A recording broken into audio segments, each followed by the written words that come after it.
Steam Next Fest continues to be one of the best ways for developers to get their games in front of potential players. And for those players, this is becoming an awesome way to try a ton of upcoming games that look amazing. Like, I spent way too much time on the character creator demo for Dune Awakening. However, I did pull myself away long enough to try out many of the more than 60 Next Fest demos made for grown-ups. Here are the top 10 as ranked by Steam.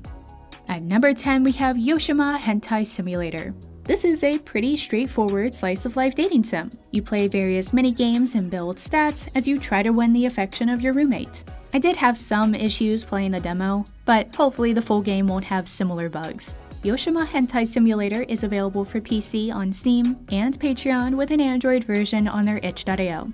At number 9, we have Sex Wishes. This is an open-world adventure that takes place at a magical academy, basically Hogwarts for adults. This game looks ambitious, which is awesome, but the demo gives me the impression that we are still far away from a release. Don't get me wrong, I like the premise and I am looking forward to eventually playing the full game. I just think it's going to be a while. Sex Wishes is available for PC on Steam. At number 8, we have the Futanari and monster-focused Born to Breed. This is one of those games that I can't really show, so I'll take this moment to thank my patrons. You all are awesome. Speaking of awesome, this game is fully voiced, which is rare with these flavors. Born to Breed is available for PC, Mac, SteamOS, and Linux on Steam and itch.io. At number 7, we have Train Capacity 300% 2.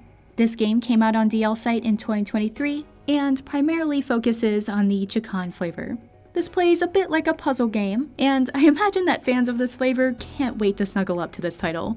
Train Capacity 300% 2 is available for PC on Steam and DL Site. At number 6, we have a game that I have been waiting a long time for, Sapphire Safari. This is basically Pokemon Snap with Monster Girls and Futanari, but I still haven't found any electric rats. The good news is that you do have the option to play as a male or female protagonist for your photo hunting. Sapphire Safari is available for PC on Steam, Patreon, itch.io, GOG, and Chast. So there have been some surprises and issues with the Next Fest already. Both of Mango Party's Next Fest demos, Delivery Hot and NTR Office, were ranked in the top 10, but both dropped from the Next Fest listings for some reason. I spoke with someone from Mango Party and they told me that it was a bug and that Steam had been notified. So I will link to both of these games along with all the other titles in this list for free on my Patreon.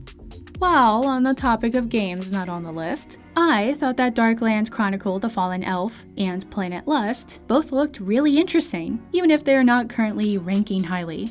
I was also very surprised about how poorly Lord Goblin is doing, given the quality of its art, its gameplay mechanics, and its popularity on Patreon. Let me know what game you think deserves attention that may not be in the top 10 right now. Moving on to number 5, we have another game that I can't show, Lust Cupid. So let's look at more footage from Dune instead. I am so getting a space western vibe from this game, but I'll talk more about that in my upcoming video. Lust Cupid is a simulation game like Whole House. Does this genre have its own name yet? Given the number of games that have come out, it deserves to if not. Lust Cupid is available for PC on Steam and Patreon with a Mac, Linux, and Android version on their itch.io. At number 4, we have Sex and Coffee. This visual novel looks really good and the premise is fun, but the demo has some gameplay and localization issues. Hopefully these will be cleaned up by release, because this looks like a great game for fans of Monster Girls. Sex and Coffee is available for PC on Steam. At number 3, we have Academy Love Saga: Tennis Angels EX. Sadly, while this game looks like Mario Tennis, you cannot play as Yoshi or any other kind of dinosaur. In spite of that devastating setback, I did have fun playing this even though I hate tennis. Academy Love Saga: Tennis Angels EX is available for PC on Steam and itch.io. Number 2, Tropical Monster Girls, was absolutely my favorite game of this Next Fest. I got Monster Girl Island meets Breeders of the Nephilim vibes, and I had a great time exploring, gathering, and crafting my way through this demo. Tropical Monster Girls is available for PC on Steam. And at number 1, like a phoenix rising from the ashes, we have Haunted by Femboy. This visual novel is by the same developer as My Femboy Roommate, which was the breakout hit of the last Steam Next Fest before being banned by Steam. Will Haunted by Femboy meet the same fate? Just in case, you may want to check out the demo now. Available for PC, Mac, SteamOS, and Linux on Steam and Patreon, with an Android version on their itch.io. There you have it. This is by far the most diverse selection of flavors, genres, and gameplay types that we have ever seen in an X-Fest. I can't wait to see the full releases of all of these games, and I am so excited to see what else is in store for us in 2025. Until next time, no shaming, just gaming.